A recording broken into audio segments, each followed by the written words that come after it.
the mighty and resilient Merrimack River, carving through the communities of our great region. My name is Linda Lorden, proud president of Merrimack County Savings Bank, and like the river that serves as our namesake, we're a constant yet ever-changing presence. Because to us, it's bigger than banking.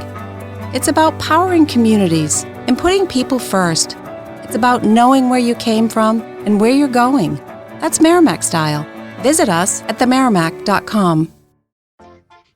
Have you ever heard of a Quill Pig or a Quillback or a Porky? No, not that one. Don't think that way. If you haven't, can you guess what these nicknames are for? That's right. They're for porcupines. In today's episode, Professor Zvi Sever, he joins me. He's one of the world's most renowned porcupine experts. But wait, he is so much more. Not only is he the porcupine guy, he's also written the ethics code for space. Now, this has been presented to the UN in Vienna, and soon it's going to be at the UN in New York City.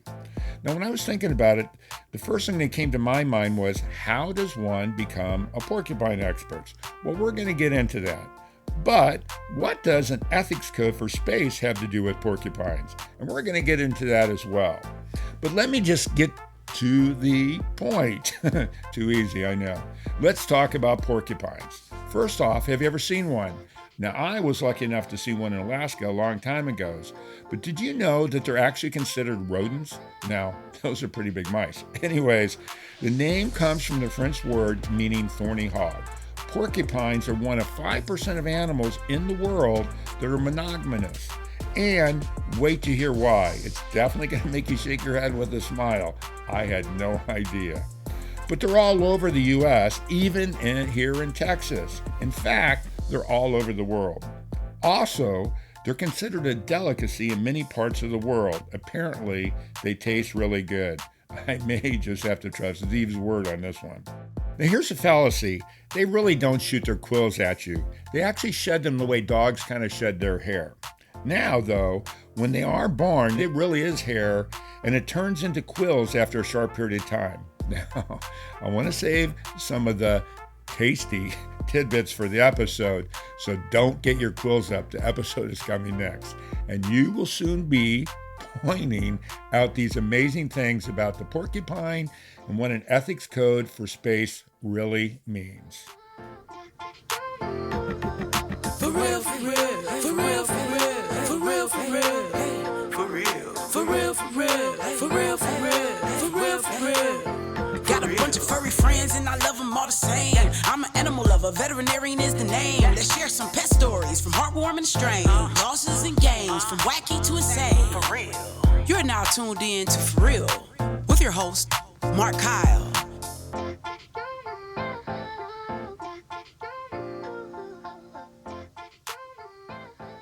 Hey, everybody, and welcome back to the For Real podcast. Today, I've got a real special one. My guest is Zvi Sever. Again, I always pronounce things wrong, but hopefully it was pretty close. Zvi is a porcupine expert, but he also has, he wrote a big study on the moral code for space, and we're going to get into all this thing, but you're in Israel right now. We know that the turmoil that's going on there for anybody that's listening, but Zvi, thank you so much for being on, and I can't wait to get the information out to everybody that's listening. Let's get into your background, how you became a porcupine expert. It's one of those kind of odd things. I've had the lucky chance of encountering one in Alaska, but I think it's ideal for what we're talking about. But I want to go let's talk about you growing up, how you end up becoming a porcupine expert, and then go from there. When I had to make a decision about my research for MSc, it was in 1982. There was no enough information about the crested porcupine. This porcupine is only in the old world. You find them in Africa and in Asia.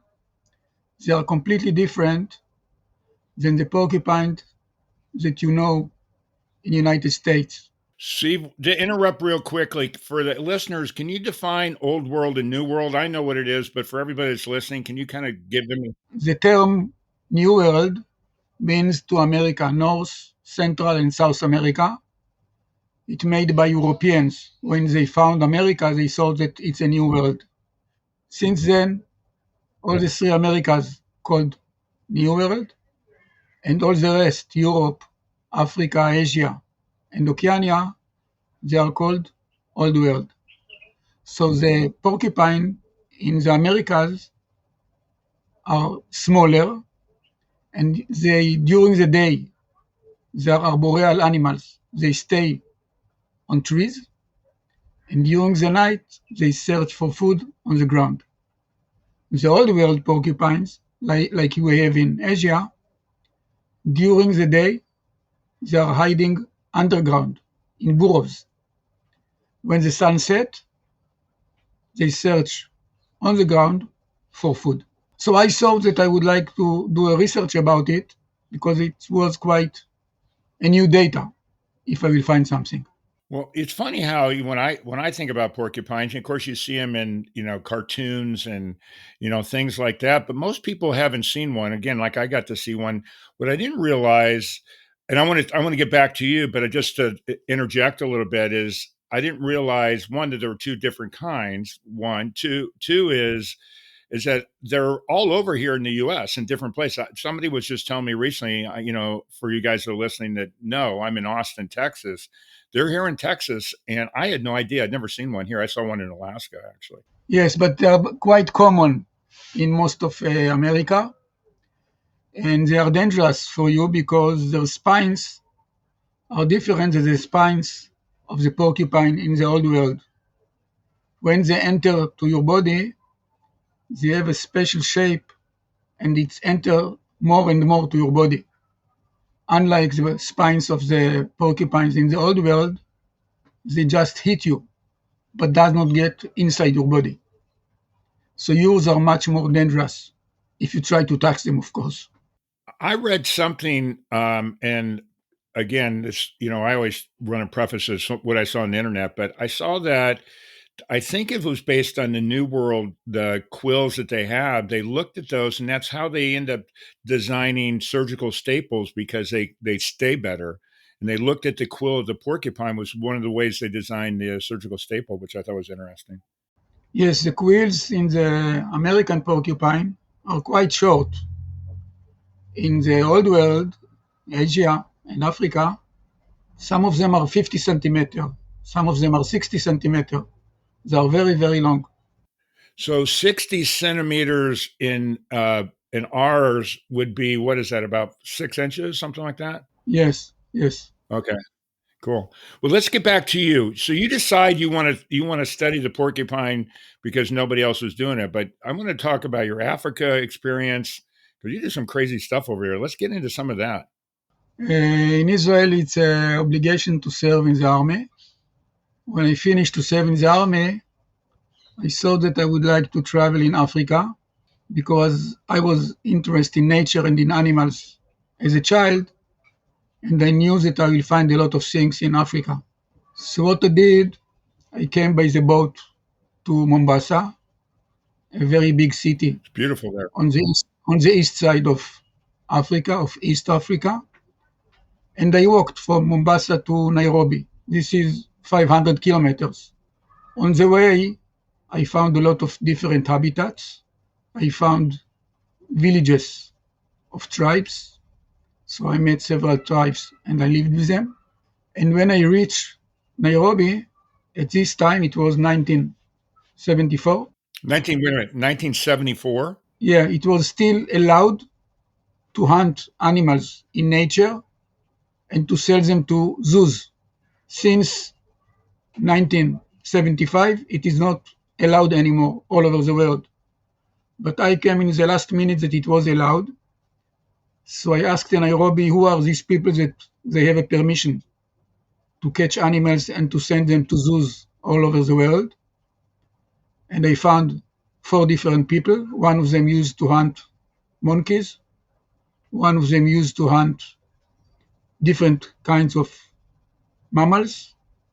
One of them used to hunt reptiles and one birds. So I joined them. They worked with different tribes that they were expert in catching different kinds of animals. They were not allowed to harm them or to kill them. If one animal is dying, you lose your permission. So we only catch them in different methods and send them by aeroplanes or by boats to different zoos. For me, it was a very good way to learn the way that the animals are living in their habitat, their needs, what they use to eat, and so on. Quick question. So when you're in Kenya, right? So when you started doing this, and back in the early mid 70s, of course, the English had been there for a long time, but did you learn Swahili while you were there? Just out of curiosity. Yes, Swahili, it's a language from Mombasa to Kinshasa, Right. which means from East Africa to the center of Africa, Kinshasa's in Congo. Congo, right? Yeah, Congo. So if you know even a little bit Swahili, everybody can communicate with you, can help you, and so on. Yes, so I learned a little bit Swahili. Me too, actually. So so now, first of all, I'm surprised that they let you work with them, but so which did you work with all four of them or did you work with one? Yes, with all four of them, but as a volunteer, they didn't have to pay me. Right. So they were, and sometimes because I was white man and they used local people, they saw me like a branch of them. They gave me the orders, they gave me the money to pay them, and so on. So I was like their worker, but they didn't pay me. You were Bwana, but not Bwana. Yeah. Okay, so now you're working with these animals because there's a bigger story here. Because I've read a bio on all the stuff that you did. So was it all in Kenya? Or were you going to like Burundi and some of those other places? No. I was not only in Kenya. Uh-huh. I knew that there is a African tribe in Ethiopia that they are Jewish. Local people of Ethiopia that they are Jewish. They called Falasha. So I was hitchhiking by trucks to North Ethiopia. I met them. They are on the slopes of Simien Mountains. Simien Mountains are the highest mountains of Ethiopia. It is in North Ethiopia. And they live around Simien Mountains. I lived with them. I wrote from what they explained me, their religion. I found that they do a lot like Jewish do all over the world. And I promised them that I will tell the highest authority rabbi in Israel that I think that they are Jewish. And this is what I did when I came back to Israel. I had a meeting with this gentleman. I explained them what I saw. And a year after, there was a decision in Israel, the Falasha people in Ethiopia, they are Jewish.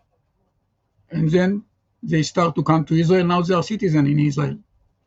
Well, it's funny because one of the things I read was about what you did because you were you were their ambassador to make them officially Jewish because they're Ethiopian Jews there, but they weren't officially recognized by Israel. Is that how that worked?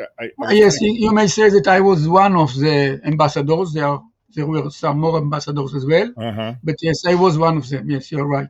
So, okay, so you're now hitchhiking and walking all over Africa. Where does the porcupine come in? There are porcupines in Africa, two species. One from Kilimanjaro mountain to the north, it's one species. And another species is from Kilimanjaro to South Africa. So they have two species of porcupines in Africa. In both of them, the crest on the head is white. It is very nice to see during the night, the white crest. In the Asia, the crest on the head is brown. So it's not so easy to see it unless you meet them during the day. And so the reason why it's brown is really, I'm sure, camouflage. So what color are the ones in the New World? And I'm going to get back to Africa, but the New World, what color are they?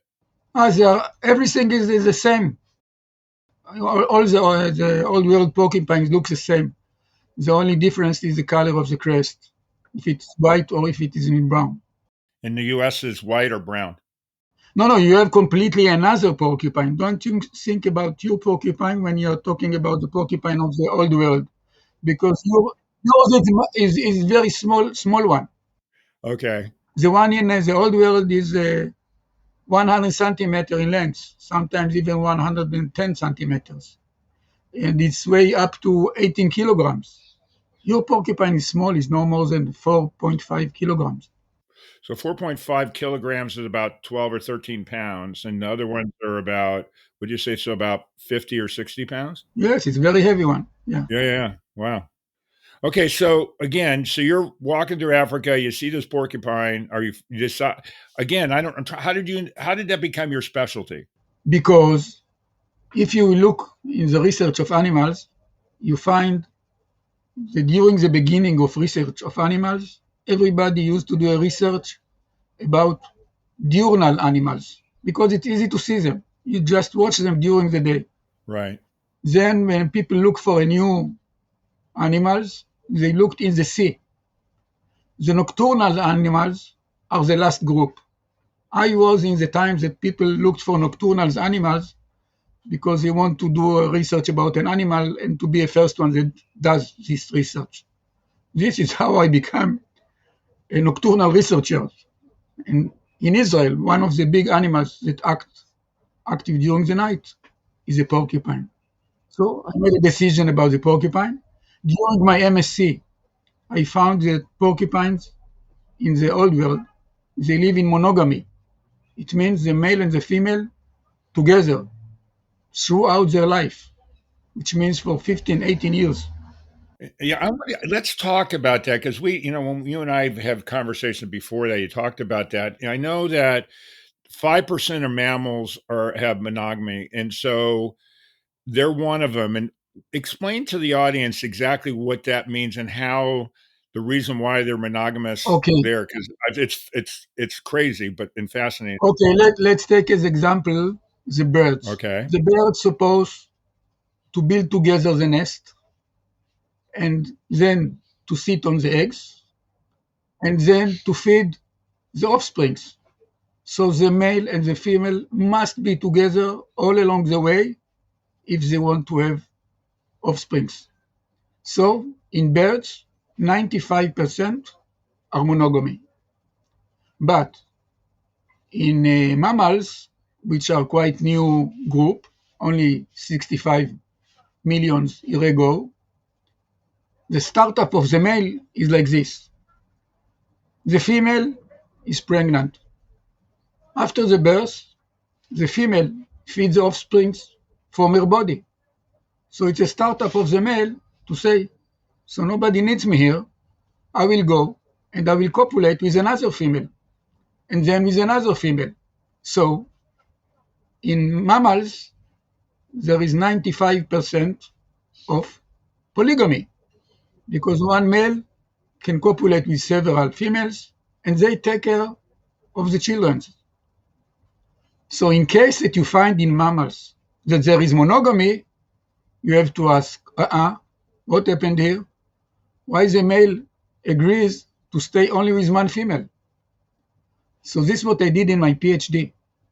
After I found during the MSc, the second degree, that they are in monogamy, I said in the PhD, okay, I will try to find why the male agrees to stay with one female and to live in monogamy.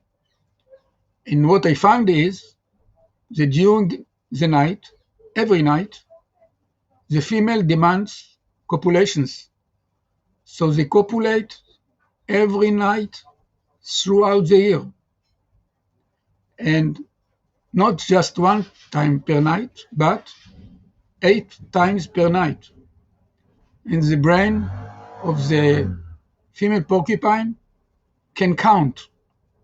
And if the male does not copulate with the female 8 times, she rejects it. With her spines, she hit his face, which means you are not strong enough, you are not good enough. I am looking for another male. I found it because I put in one cage one male with 2 females, and I found that he cannot copulate 16 times per night. He can only 8 times per night. So this is the way, by copulations, that the female connect her male to stay only with her. Yeah, I was going to. So one of the things you'd mentioned, I think it was you or read about that, is again for you guys listening. the female demands 8 times they have copulation, and if the male doesn't do it, she rejects him and finds somebody that can hang with her. But they did a test with having 2 males to do 4 times each, and they rejected that, right? Can you talk a little bit about that?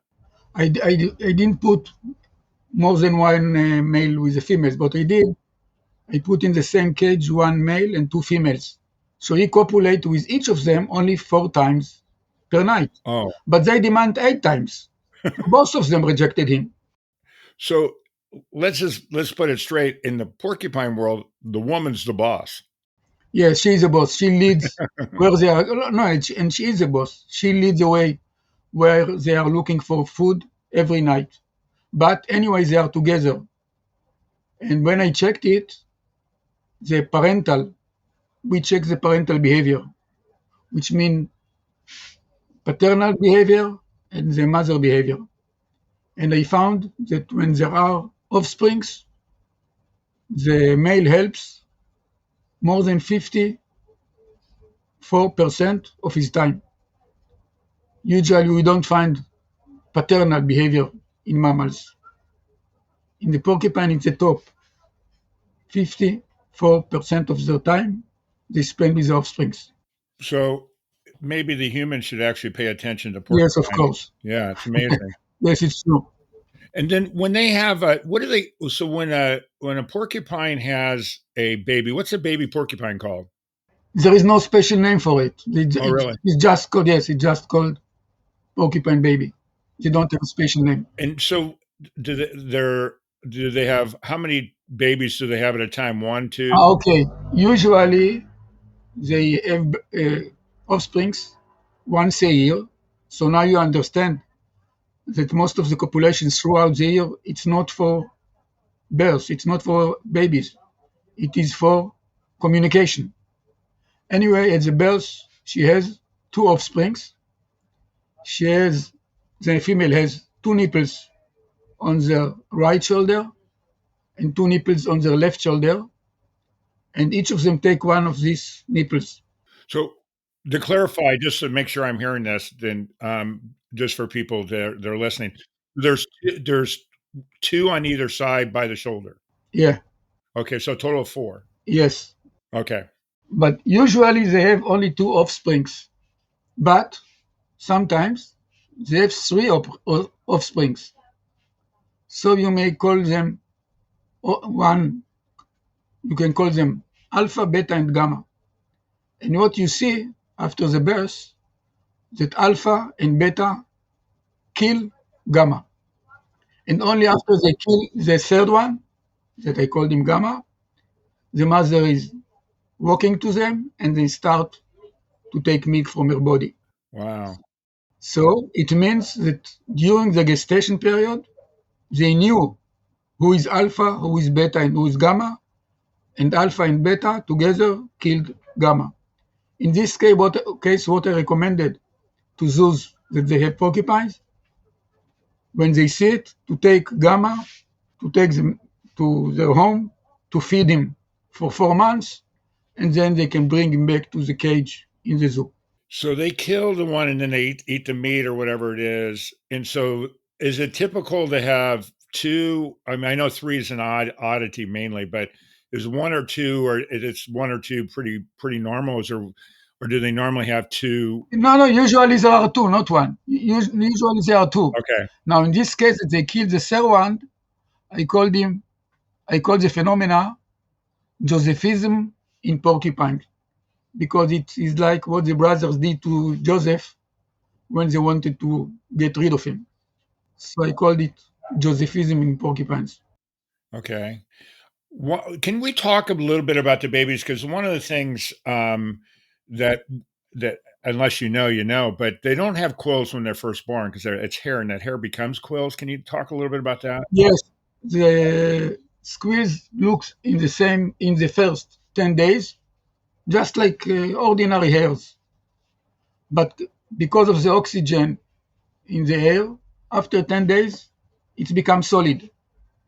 And now if they will attack you, they are very small and very funny spines, but you feel the spines. When they are 10 days old, you will feel their spines.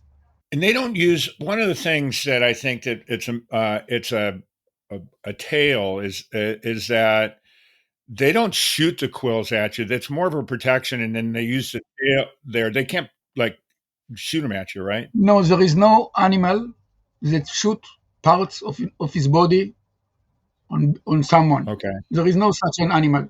But it is a hair. It's just an ordinary hair. If tomorrow morning you will wake up, you will go 100 meters from your house and you will come back. If I will follow you very carefully, I will find a lot along these 100 meters, at least 10 hairs of you. Because every day we lose old hair and we renew a new hair. Every day. But in porcupines, when it happened in porcupines, you see the hair because it is spine. It is big. Right. So people think that they shoot it on an enemy. No. They just renew every day some of their hairs. It is just easy to see because it looks like a spine. Yeah, they're basically what we would use the term shedding. Basically, they're shedding some of the quills we'd say.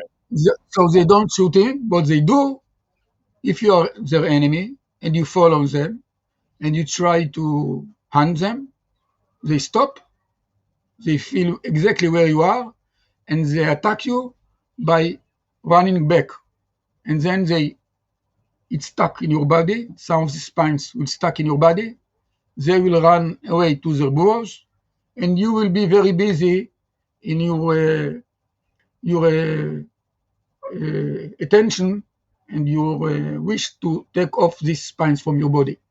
So you don't have time to follow the porcupines and to find where he lives. Well, over here I've seen, and I know you knowing this thing, but you always see dogs. You see pictures of dogs that have all these quills in their face. That's because they've attacked them and the quill's stuck in them, right? Yeah, exactly. And they have barbs, so you can't. Because they have barbs on the end or whatever. That's why they can't get them out. They have to cut them out or whatever. Yes, and this is typical only to the porcupines of the New World. Okay. Only these porcupines have these bulbs. So when were born, how big are they when they're born? Oh, they are very small. You can put them on your hand, just on your hand. This is the size. The size is like your hand. So like a little puppy or a little kitten? Yes, yes, yes. And if you grow them at your home, they will come like a pet animal. After 20 days, they will know exactly where is your frigidaire. They will try to climb and to enter your frigidaire and to get food. They are like a pet animals. So are there people in I know you, and I didn't even realize they're in Israel, but Israel and Africa may be different, that actually keep porcupines as pets? Yes, because it happened, I think 10% of the births include the third one.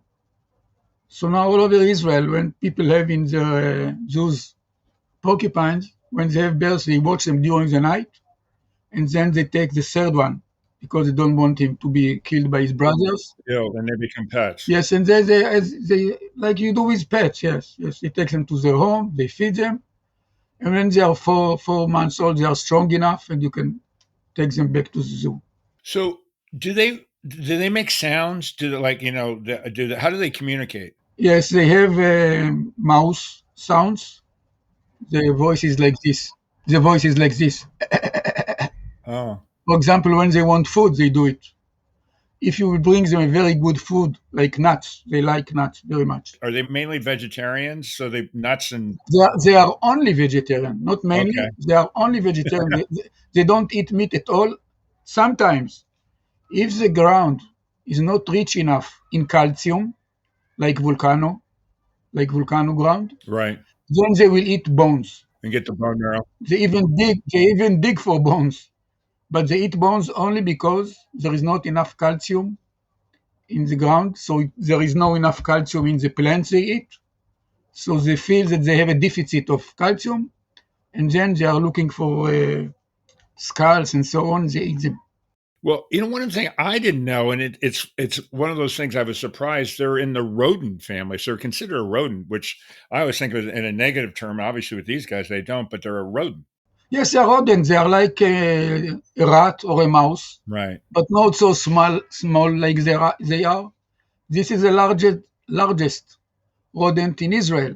This is the largest rodent in Europe.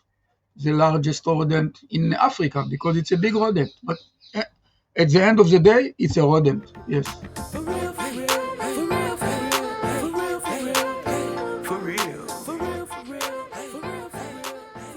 And we'll be right back. We are supported by Prof, providing stem cell therapy for pets. As a pet lover, did you know your pet can benefit from the incredible healing power of stem cell therapy? Prep Therapy offers a groundbreaking solution taken right from your pet's own blood. Say goodbye to joint pain, arthritis, kidney and liver conditions, and more. They'll experience faster recovery, increased vitality, and extended quality of life without the need for surgery or harmful drugs. Put the wag back in their tail and discover Prep Therapy today at prepvet.com. Save 10% with promo code FURREALPODCAST, covered by most pet insurance. Election Day is Tuesday, November 5th. Now is the time to make a plan. Whether you plan to vote absentee by mail, in person at your county auditor's office before Election Day, or at your polling place on November 5th, it's important you take steps now to make your plan at voterready.iowa.gov. Remember, Election Day is Tuesday, November 5th. Find more info at voterready.iowa.gov. This message is presented by the Iowa Secretary of State. You know, one of the things too that I read, so I know again, and you've kind of said it, but I want to dig into it a little bit. So the old world and new world porcupines, they're same, and I'm going to use the terms wrong, I'm sure, but class, but they're completely like, they're way different. They're almost like, they're not a different species, but they're completely different than each other. They're not really the same, but they're in a gross classification. Is that how you would explain? Yes, the higher hierarchies and species in this case is called order. The order of the porcupines, called in Latinic name, is trichomorph rodents. The very known of them is the capybara in South America. Most of the order is trichomorph rodents live in South America, and the largest of them is capybara. This is why capybara is the largest rodent all over the world. Wow, it's crazy. So in this order, you find the porcupine of the New World and porcupines of the Old World. Now I'm confused a little bit. So how, if you've got old world, new world, did a porcupine come to the new world and just create this new thing, or how did it come about that there's two different kinds of porcupines? Is it just random? No. We have to remember the 200 million years ago, the continents were different than we know them now. Right. They were all together.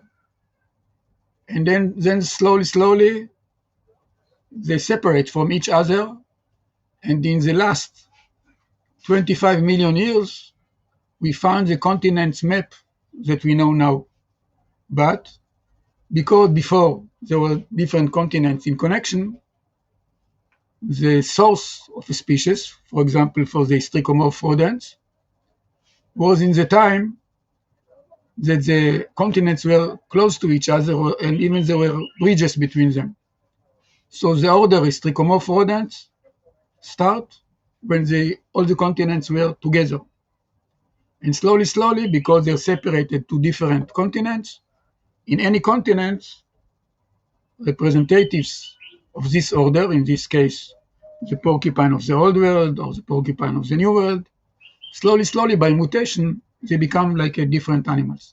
So they evolved. So once the continents split apart and were in different areas, so basically they just evolved differently, but they came from the original source. Exactly. Okay, that makes sense. Exactly. So let's get back. So because there's a history to you and where you are today. So you become a porcupine guy. You've realized they're not being studied and start studying these things. Let's fast forward. One of the things that we talked about that I didn't even know about, I'm sure some of our listeners do, is that they're edible and a lot of people eat them. I've traveled all over the world. I've never seen porcupine on any menu. Can you talk a little bit about that? And then what you've done, and I know in Israel for sure, but in some other countries as well, to protect them from being on the menu, kind of a deal. Okay. People used to eat meat, and they used to eat animals that eat grass, herbivores, Right. Herbert. herbivore animals. Right. The taste of the meat of herbivore animals, it depends on which kind of herbs, which kind of plants they used to eat. Right. The taste is different if the animal eat leaves or if the animals eat branches and so on. Porcupines dig their food. They take food that stay in the ground. They eat bulbs. Bugs. Bulbs. The roots, yeah. The roots of the plants. Right. Okay. If you eat the roots of the plants, later on the meat of your body is taste different than in a deer that eat leaves, for example. Above the ground. Right. Yeah. So if you eat the underground, your meat is much better. So here in the Middle East, for example, a lot of people say that the porcupines are very tasty. So they teach their dogs to find the porcupines, and then they kill them and they eat them. It is this is why there are rules in Israel when you are allowed to catch them or to hunt them, and when not. Usually here during the springs they have offsprings, Right. but then it's the parents together with the two babies. It is very easy to hunt them. So here in Israel during the springtime you are not allowed to catch porcupines. You are allowed only when the parents don't have their offsprings. I'm wondering, that just makes me think about something. So basically, you have sort of a hunting season, right? So the season is not when they've got the newborns and all that. It's later on. I wonder if that's why they have different hunting seasons for other animals, like here in the U.S. It's either deer or Yes, any species here, there are some expert people that are expert in these species. The authorities talk with them and tell them at what time they don't want people to hunt the species they are in charge of. For example, since I did my MSc degree and PhD degree about porcupines, I see myself as I am the one who's supposed to protect them. So from time to time, I have meetings in the Natural Authority, and I tell them what I think when it is allowed to hunt, when they are allowed to hunt them, where they are not, if it is okay to build a new city in an area that they are there, and so on and so on. I take care of them. That's cool. You're Mr. Porcupine now. I'm going to change Yes, your name. yes, I can pronounce it now. I can pronounce your name better, Mr. Porcupine. Yes. Okay, let's move a little bit forward now. So, one of the things that you're known for, other than being a porcupine expert, is the moral code for space. But the porcupine kind of took you to this. Let's talk about that journey, and let's talk about the moral code and what you've done. I find it fascinating, and for you guys listening, pay attention to this. It makes a lot of sense. Okay, as I told you that I see myself the protector of the porcupines. Correct. When I finished my PhD, I started to read about what humans intend to do in the outer space.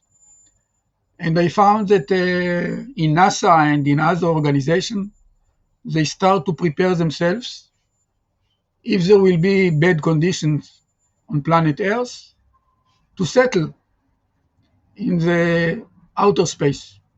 So I understood that they are planning cities and natural reserves and so on.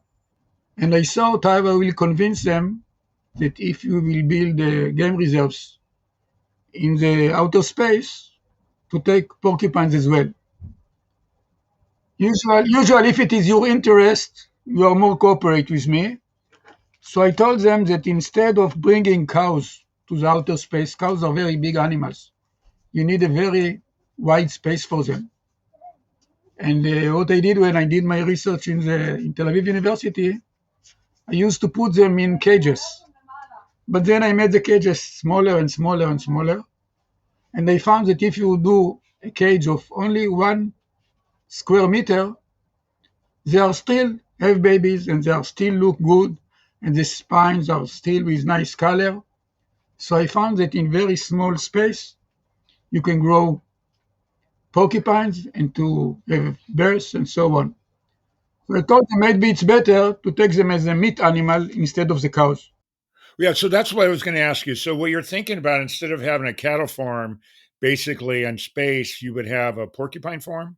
Yes. Yeah. So, but then I asked them, there are any rules here? Or anybody can do whatever he wants? They told me there are very few rules. So then I said, okay, I'm going backwards. First of all, I would like to write an ethical code for human behavior in the outer space. And I took 20 years and I wrote the ethical code. I started with more than 100 subjects, but then I had to choose which of them I want. And it was small number and smaller. And I saw that I will stop in 10 because I wanted it to be like the 10 commandments. Right. But even then I found that I can make it less. And at the end, there are 8 ethical disciplines. And I wrote a scientific article about it, and then another scientific article. And then I presented it to United Nations in Vienna, Austria. There is a building of United Nations. I gave a lecture about the subject. And now I would like to give a lecture in New York, because only in the building of United Nations in New York, they're allowed to make decisions about the subject. And I want them to get a decision that this ethical code is a must if you want to do anything in the outer space. Okay, I'm going to say something and I'm going to get back to it. So if you come to New York, I want to be invited so I can go and listen. But aside from that, Okay. let's talk about your 8. You came up with 8 points, or for lack of a better way of explaining it, 8 different ethical or moral codes. What I mean, and by the way, to me, it's so logical. We could look at where we made our mistakes here now, and we're trying to correct them all the time. Can you kind of quickly gloss over what the 8 are, just very specifically, like bullet points? Yes. For example, space is public domain, which means the outer space belongs to all the people. Peaceful use of outer space. Human alliance. There should be cooperation in the outer space. Territoriality. Absence of territoriality. I would like to stop for a minute about this term. Okay. If I will put on your neck a radio transmitter, and I will follow you, and maybe once a year you are not in Texas, you are in another state. So all your home range will be in Texas, but in the other state as well. This is your home range. It's the area that you are active every year. But in this very wide home range, you have a smaller range, which called territory. Okay. This area, it belongs to you and to your family. And if I will enter this territory without asking you permission, you're allowed to take a gun and to shoot me. So when you say territory in animals and territory of human beings, you mean there is some part of your home range that you might use guns to throw me out of there if I need to get permission. This is very bad, because now on planet Earth we have 197 territories. What I said now is we have in United Nations 197 countries. Each country is a territory. Right. I'm not allowed to come in without get a visa from them. And I don't want that we will do the same as we did here, we will do in outer space. So territory is forbidden in outer space, because otherwise it means that we will fight again. Pollution, debris, it is prohibited. Religion. Religious sites will not be erected in the first 100 years. You are allowed to pray in outer space, but not to have a religious sites, because if somebody will hurt this, by mistake even, this church or synagogue or mosque, there will be fight. So at the first 100 years, it's better not to have these sites. Well, you could also say that if I build a mosque or a church or whatever, that's a territory too. This is my territory because I'm a Catholic or Yes, it's nice what you do. Yes, it's nice what you said now. yeah, You said, okay, territory, it's not just the way where I live, even where I pray. Yes, yes, it's right. right. It's right. Yeah. I love that idea actually. And the other two are that we will take care of organisms. This is a moral code behind Noah's Ark. Noah's Ark, what it means, that you cannot just take care of yourself, of human beings. You're supposed to take everything that God did. God did the planet, God did the animals. So we should take them with us in case we want to build cities and so on in outer space. We have to take plants and animals with us. And settlement in space is a moral obligation. In case there will be problems on planet Earth, it's our moral obligation to build cities, to build settlements in the outer space. We are not allowed to say, okay, it is very bad situation. We are all will die here and that's all. No. God create all the human beings. We have obligation for life. And in case we cannot do it here, there is a moral obligation to do relocation from planet Earth to the outer space. So these are the main 8 subjects. I love it. I have so many thoughts, and I want to get to that. There's a theologian that's a professor here at University of Texas here in Austin, and I for the life of me I can't think of his name right now, but he has a deal based on religion. I was raised Catholic, but I've been in the world, so I've spent time with a lot of religions. Yes. And what he said to be godly, whatever that may be, Muhammad, whoever your spiritual person is to do good things. If you do good things, you're godly. And instead of having a definition of a religion, you're basically being godly by doing good things. And that basically what you're doing is saying to do good things there versus try to look at things more practical and Yes. more responsible. Yes. I love that idea. Now let's talk about, the big guy that I'm aware of is Elon Musk about going there. And his statement was he's going to do whatever he wants to do. Is that what he said?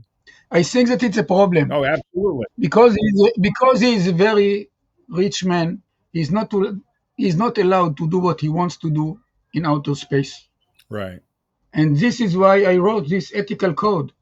He should follow this ethical code as well, and not because he is rich, he can build a settlement and they will make decisions for themselves. No, outer space belongs to all the human beings on planet Earth and in outer space as well.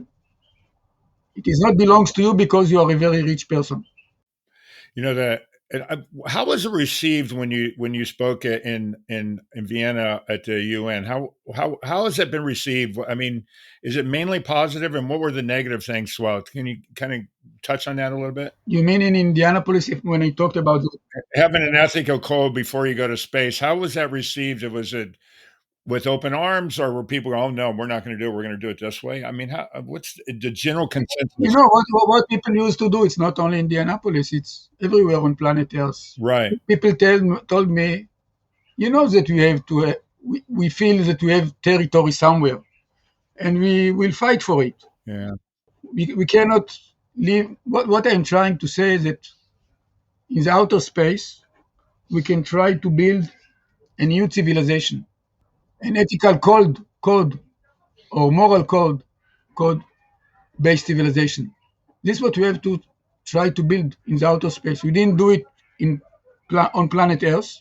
This is why there is no 100 years without wars. But now maybe this is our chance to build a new culture in the outer space. Oh, yeah. And later on, if we will accept this ethical code, maybe the next generation will write a moral code for our life on planet Earth as well. Yeah, it makes all the sense to me. I mean, we can look at our model and say, okay, where are we we're not as strong as we should be, and you correct it. I love the idea, but I can see the big problem would be, though, if you've got the guy that's got money, like Elon is a great example, who's got all the spaceships. Is, well, you're not going to be on my spaceship if I've got to have rules when I go there. That's one of your biggest hurdles. I can see that right now, unfortunately. Yes, but I think that, like the Ten Commandments, when you are a child, you learn these 10 commandments. It does not mean that all of us, after we learn the 10 commandments, we don't have problems with a judge one day. But still, we know that there is a moral code, in this case, 10 commandments. Right. And we know that this is a light that we have to go and to follow it. But we do mistakes. And from time to time, we do things that are not like the 10 commandments. So this is the same. As human beings, we have to agree with these 8 ethical disciplines, but maybe later on we'll do mistakes. But still, we have to know what is the frame. The frame must be moral. Well, and to reword it in a better way, instead of commandments, 10 commandments, you could call it the 8 agreements. Yeah. In a more positive way. Yes. So I have a quick question, and then we'll try to close this thing up. So what they're looking at now, when you talk about people wanting to go to space, and because I've never seen anything, and I'm sure it's out there, but are they now talking about bringing, almost like a Noah's Ark, we're going to bring so many animals, we're going to do this and that, as they're looking towards the future? Is there something out there where people can look and say, okay, we're going to bring this many people, we're going to bring this many animals, this many plants? Is there information out there about that, and kind of as they're formulating what they want to do in the future? Is that even available? No, what you are saying now is what several groups are working on. Okay. In the last 20 years, there are a lot of groups that they are working on. How the settlements will look, how they are going to be on ground, in the atmosphere of the moon, or between the stars, and so on. There are several platforms that are planned, and they are trying to solve these problems. I do believe that in 10 years, we will see cities in the outer space. In 10 years? I think, yeah. Small cities, but we will see it, yes. Really? This is one of the plans of Elon Musk as well. He wants to start with a city of 1 million people. And there are a lot of people that want to be in this experiment. Wow.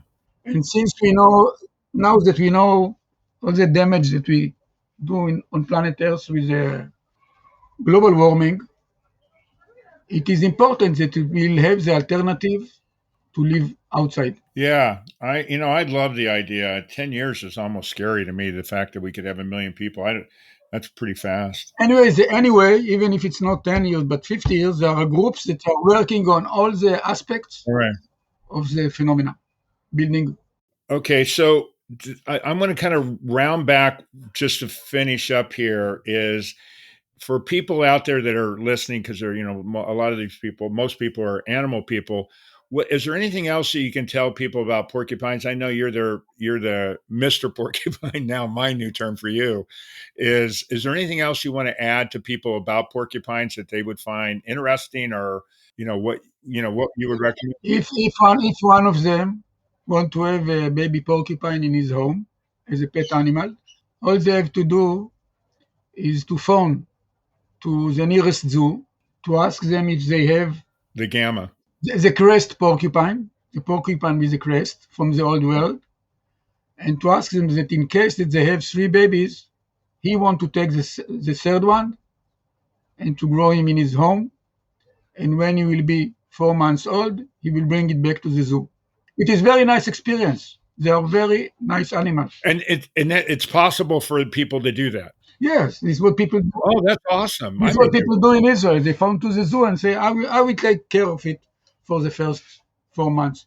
And he will remember you for years. When you are coming back to visit them in the zoo, they remember you. They will come, they will run to get food from you. Wow. So are they pretty intelligent? They are rodent, but they are intelligent enough. I told you when I had one in my home, when he was 4 months old, he knew exactly that most of the food that he gets is from the frigidaire. So he used to come and to stay near the door of the frigidaire to get food. So I've got one last question, and I should have done the research on this, and you're probably going to think it's a silly question. I don't think any question's silly, but Is the hedgehog related at all to the porcupine? Because everybody sees them because they got the long hair. Yes, it's very good. Yes, it's a very good question. Okay. They just have the same strategy to defend themselves. Hedgehog and porcupine, some of their hair is not soft, but is very solid, Right. so it protects them. But porcupines are rodents, and they eat roots. Hedgehogs are hunters. They eat meat. Oh. They eat insects, small lizards, small snakes, and so on. They are hunters. Oh. So they are completely from the carnivores, not from the herbivores. But they have the same strategy to defend themselves.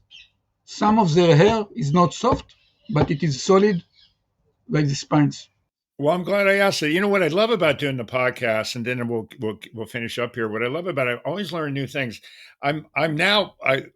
Porcupine women are my new heroes. I tell you, they're amazing. So, last thing is, well, first of all, before I get to that, for people that want to find out more information about you or about porcupines, is there a website or anything that you can point them to for them to? If they will write just the two words, porcupines and Zvi Sever, They'll find you.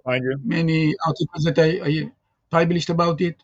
The same is about the ethical code, and the same is about the okapi. Now I'm doing a research about the okapi, and I want to bring back the okapi to Uganda. So the same is with the okapi. Okay, what I'm going to do is I'm going to get a link to, because I found some stuff on you, and I'll put it on the description in here. No, if you need the link, I will send you some links of my publications. Yeah, do that, please. Okay, I will do it. So, last thing, I had told you that I always tell a silly animal joke. So I've got a joke for you. And see, I know we've got a little bit of communication issue just because I can't speak very well, but we'll do it anyways. So here's my joke. And I know everybody out there is already cringing because we always do that. So what do you get when you cross a porcupine and a turtle? This is a good question. I would like to learn. Yes, please. Okay, so what we get is a slow poke. I love this very one, good. actually. Very good. Now I like it. I do. Now you have connection between a reptile and the mammal. Now we have it. Yeah, we got a rodent and a reptile. Anyways, for everybody out there, I know you cringe all the time, and as I always say, obviously I can always use somebody else telling a really good joke. So if you've got your children, nieces, nephews, grandchildren that want to be on the show and tell a silly animal joke, please do. You can reach me at mkyle@forrealpodcast.com. And also, if you want to, if you've got a great subject similar to what we were talking about today, Mr. Porcupine himself, I would really appreciate you doing it. I follow up to everybody, and trust me, if you've got a good joke, we'll do that and all that. But most importantly, Zvi, thank you so much for being on. This is I'm fascinated.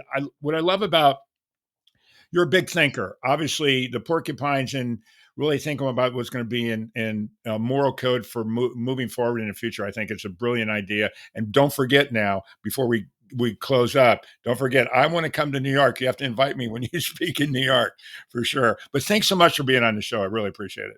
Thank you very much, and have a good day, all of you. Thank you very much. Oh, well, thank you. And everybody, from the bottom of my heart, I really appreciate everything, and keep listening. For real. That concludes this episode of For Real with your host, Mark Kyle. For previous and future episodes of For Real, listen via all major podcast streaming sites.